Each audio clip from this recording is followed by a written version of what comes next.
This is Technobabble with Ron Danina.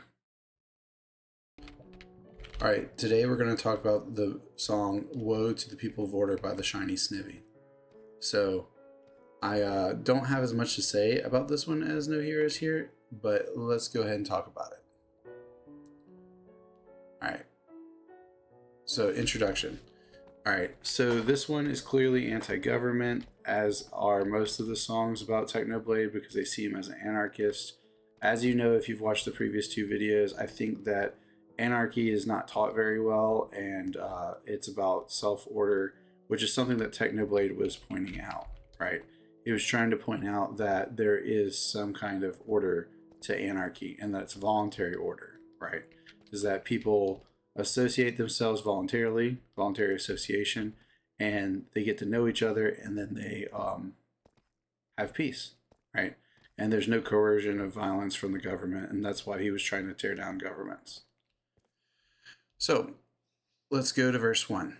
It says, "Violence does call me, I've answered before. I've made many enemies, I'd settled my scores, but I did grow weary, and I settled down and profoundly bore the weight of my crown." So basically, he's saying he's taking on the crown of his actions, right? He's paying the penalty for his actions. He's basically, it could be seen as a summary of his time, because he says he's going to accept the weight of his actions, his crown.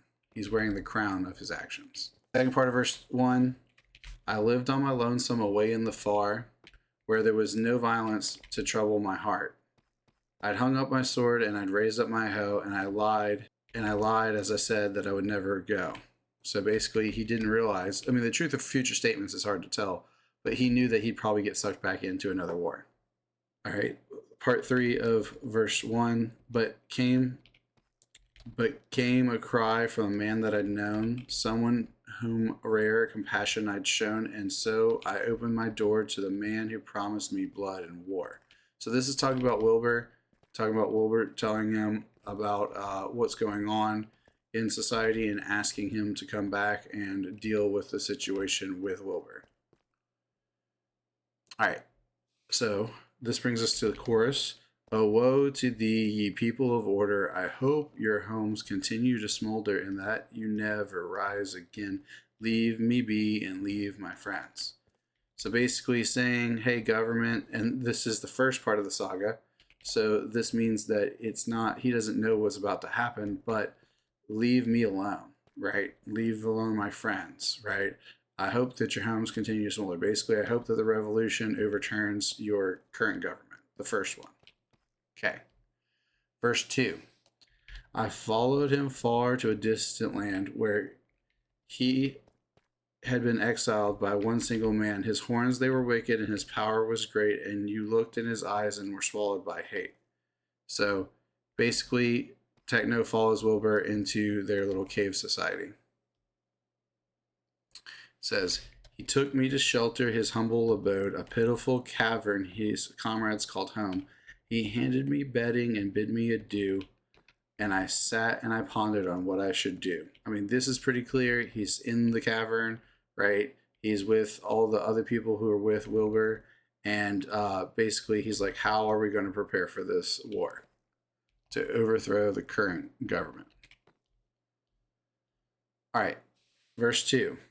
"I craved for violence, I craved to be free from the people who wish to control me. Yes, I believe in anarchy's reign, and I know that dictators only bring pain." Showing that he wants to get rid of the dictator. He wants to get rid of Schlatt, right? So Schlatt was the dictator. They want to get rid of him. It says, that goes back to the chorus. "Oh, woe to thee, ye people of order. I hope your homes continue to smolder, and that you never rise again. And leave me be and leave my friends." So basically, leave me alone, government. Leave me alone. I want to stay in the woods. Leave me alone. Leave my friends alone. Verse 3. "I prepared for battle. I hoarded and schemed, but I did not know that all was not what it seemed. My allies unstable, their loyalty thin. Yes, we would have victory, but what would we win?" So basically, what's the result of this? For Techno, It's, hey, we have freedom. There's no government to be over us and tell us what we need to be doing. And he doesn't realize, he's kind of foreshadowing that, hey, there's something Wilbur's going to do. So the battle was chaos. Blood roared in my ears. The chain of explosions, they looked up with fear. They set up a leader and shouted hoorays, and then I shuddered as I realized I'd been betrayed. That I'd been betrayed. So basically, like, it basically like almost seems like it's hard to tell the difference between who they is, because it's at first they is the old government, but now they is the new government, right? So basically, the battle was chaos. I roared in my ears. The chain of explosion, they looked up with fear. So they who looked up was the old government, right? They set up a leader and shouted hoorays. So they, the new they, is the new government. So basically, he's kind of equating the new government and the old government. Okay. And he shuddered and realized that he'd been betrayed, meaning they're going to set up a new government. And his whole point was getting rid of that government. Third part of verse 3. Is this what you want? Corruption and power? Well, I won't stand for it. This is my hour. Now I release my beasts upon thee, and I laughed in pain as I watched them all flee. Okay, so he's watching in pain because they are his friends, or he's thought that they were his friends. He gets betrayed by them, and so then he has to leave them behind, and so he laughs, but it's painful because they were his friends. Okay, and he says, is this what you want? Corruption and power, right? So that's the thing. That's what he sees government as, is corruption and power, right? Power corrupts, and absolute power corrupts absolutely, right? So he won't stand for it, right? He's not going to stand for a new government being set up, so he has to separate himself. That's what we talked about with No Heroes here, and that's what we talked about with the Technoblade and Cyberknife videos. If you haven't seen those, please go look at those. That's not just a plug, but it all does go together. So then the chorus change. The chorus changes. It's the first 4 lines are the same, but then the last line is kind of different.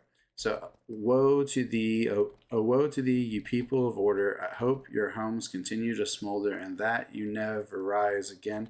And woe to those who called me your friend. So he turns the corner, right, saying, hey, look, now I'm woe to those who call me your friend. Basically, we're not on the same side anymore, so watch out, woe to you. Okay. Verse 4. I fled in silence. I fled until silence was all I could hear. Then the voices were screaming, now hummed in my ears. The cold, it was lonely, but I was alone, and I promised that I'd not let blood take my home. So basically, again, saying that he doesn't want to return to violence, kind of foreshadowing that he will have to return to violence. Verse 4. But then came a message from my only friend, a warrior hide, or else this is the end. They bound up my wings, and they hunt for your head. They promise me justice, but they'll see you dead. So basically, Philza is trying to flee to Techno and telling him that the Butcher Army is coming. And what's actually going on, right, is that they're going to come after Techno and try to assassinate him. All right, next part of verse 4. They come to me with an armed battalion, held an axe to my innocent stallion, and said, now it is your turn to bow. See how the king has fallen now, right? So they're picking on Techno's skin of a king, which Techno's skin's ironic anyway because it's a king and he's an anarchist. So he's saying that he is the king of his own domain, and they're saying that's arrogant that he's a king, right? But really, it's humility. He's saying he's only in charge of himself, right? Everyone is king over themselves. Verse 4. They raised an anvil and laid me below, that they thought to crush me, painful and slow. But I did live and I did flee, and I put my pick through the butcher's teeth. Basically, we know that he's talking about Quackity. He killed Quackity with a pickaxe, and that also that he was able, and ironically kind of shows about Techno's self-resilience, because he had armor that was so powerful that they couldn't drown him or anvil him. So it's back to the chorus. Oh, woe to thee, ye people of order. I hope your homes continue to smolder and that you never rise again. And woe to those who called me our friend. So again, coming into conflict with his old friends, his old buddies from the rebellion. So this is not the entire song. unless you go by the original version, which is from the Shiny Snivy. There is more verses about the Tommy arc that is sung by Cammy Cat, Miss Fish, and Bella Days. And then the Night of Endale added even more, and it's about the Ranboo / Dream arc. Okay, so I'm going to talk about that for a second, right? So remember, Tommy comes up to the Arctic. Sorry, I call him the Arctic Empire, but that's not what it is. The Antarctic Empire. That's from the World SMP thing. Okay, but so Tommy comes up to the north, and he sneaks into Techno's area, and then he says, "Hey, this is what's going on. I need help with that." And then Tommy turns around and betrays Techno because he thinks he knows. He thinks he knows what he wants, right, from his friends, and he kind of betrays Techno. And Techno had done all this stuff to set up to fight alongside Tommy and solve Tommy's problems. Okay, kind of related but unrelated, right? Then you move on to the Ranboo / Dream arc, right? He's training up Ranboo, right? And I should have put the verses on the screen, but it was already going to be a lot. So with the Ranboo thing, he's his neighbor. He's very similar. Ironically, there was an Enderman right there just a second ago. We've seen in the previous videos how Ranboo was like a protege to Technoblade, and so what we're saying here is that when he sees him die in the rescuing of Dream, that's not great for Techno. Now, Techno had an Ender Pearl stasis chamber going on that we didn't really know about, and that he was able to transport out when Filza was going to let him out, but it kind of hurts Techno when Ranboo, his protege, dies first. Because remember, he says the sensei always dies first. Okay, again, foreshadowing that Ranboo was going to die first. Now, we know that the Ranboo was technically half Enderman, and so that he had some other stuff going on with his arc. But this also, we're just talking about the Techno arc. Techno has a favor that he owes to Dream, and so that he goes and he rescues Dream out of the prison, or was going to. So then he teleports out, and then he does a full assault on the prison, and that Ranboo dies. Is in the second assault on the vault.